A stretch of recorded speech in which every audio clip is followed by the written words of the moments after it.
সংখ্যালঘু মহিলাদের নিয়ে অন্ডালের রয়্যালটি মোড়ে তৈরি হয়েছিল একটি স্বনির্ভর গোষ্ঠী।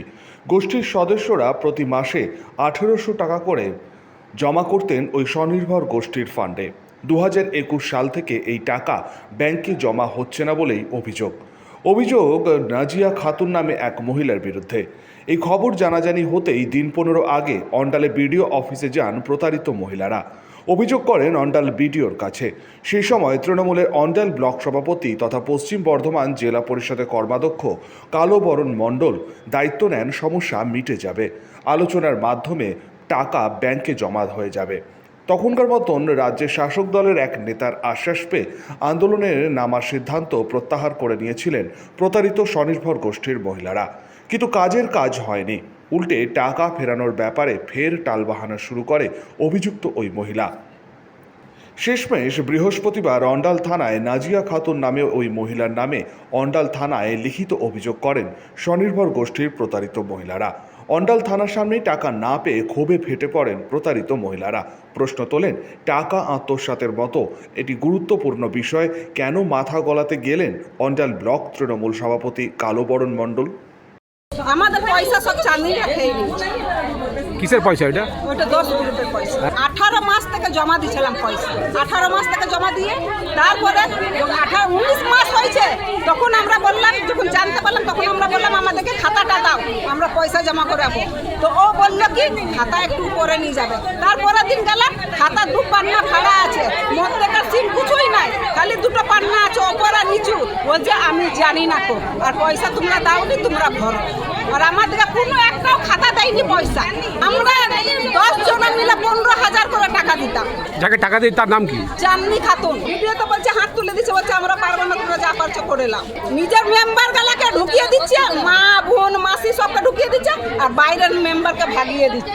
আমাদের পয়সা ব্যাংকে থেকে বারে বারে ফোন আসছে, আমরা গরিব মানুষ পারবো না, আমরা শোধ করে দিয়েছি, তাও বলছে দিতেই হবে। আমাদের ইনসাফ চাই। এটাই তৃণমূলের কালচার, তোপ সিপিআইএম নেতৃত্বের।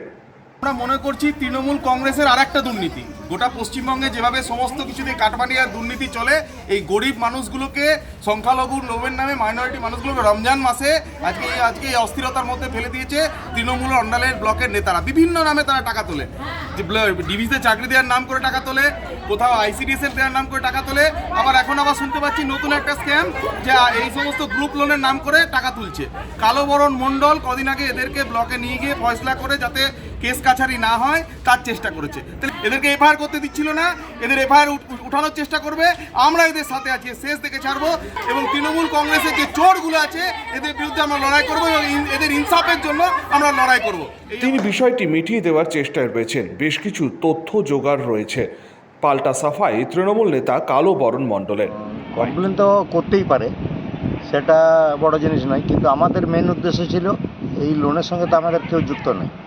তো মহিলারা নিয়েছে, মহিলারা দিয়েছে, কার হাতে দিয়েছে, তো ব্যাংকে লোনটা পরিশোধ হয়নি, তার জন্য কিন্তু ওই মহিলারাই দায়ী। তো আইনি প্রসেসে গেলে পরে এটা কেস ফেস হবে, এটা হতেই পারে। আমরা প্রাথমিকভাবে আমরা চেষ্টা করেছিলাম যাতে রোলটা রিকভারি করা যায়, সেই জন্য সবাইকে নিয়ে বসছিলাম এবং আগামী দিনেও বসবো।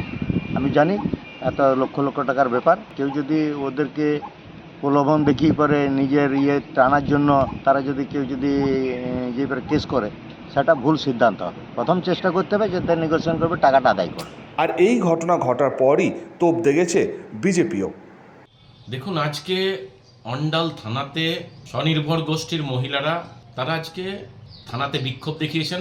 সংখ্যালঘু মহিলারা তারা স্বনির্ভর গোষ্ঠীর মাধ্যমে 1850 টাকা করে পয়সা জমা করেছিলেন। কিন্তু এই সরকারের যারা মদতপুষ্ট মানুষ আছেন তারা সেই টাকা আত্মসাৎ করে নিয়েছেন।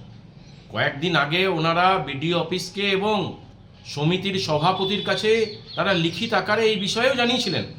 কিন্তু দেখা যাচ্ছে বিডিও অফিস বলুন, থানা বলুন, যারা অন্যায় করেছে তাদেরকে কোনো রকমভাবে তাদের সাজা না দিয়ে যারা গরিব মানুষ, দিনমজুর মানুষ, তাদের গরিব অর্থের পয়সা জমা করেছিলেন স্বনির্ভর গোষ্ঠীর মাধ্যমে, তাদের পয়সা আত্মসাৎ করে নিয়েছে। আমরা ধিক্কার জানাই। এখন দেখার বিষয় টাকা আত্মসাতের ঘটনায় পুলিশ প্রশাসন কতটা সদর্থক ভূমিকা নেয়। শস্যের মধ্যেই ভূত লুকিয়ে নেই তো? প্রশ্ন তুলছেন তারা। প্রলয় বন্দ্যোপাধ্যায়, 99 নিউজ বাংলা, অন্ডাল।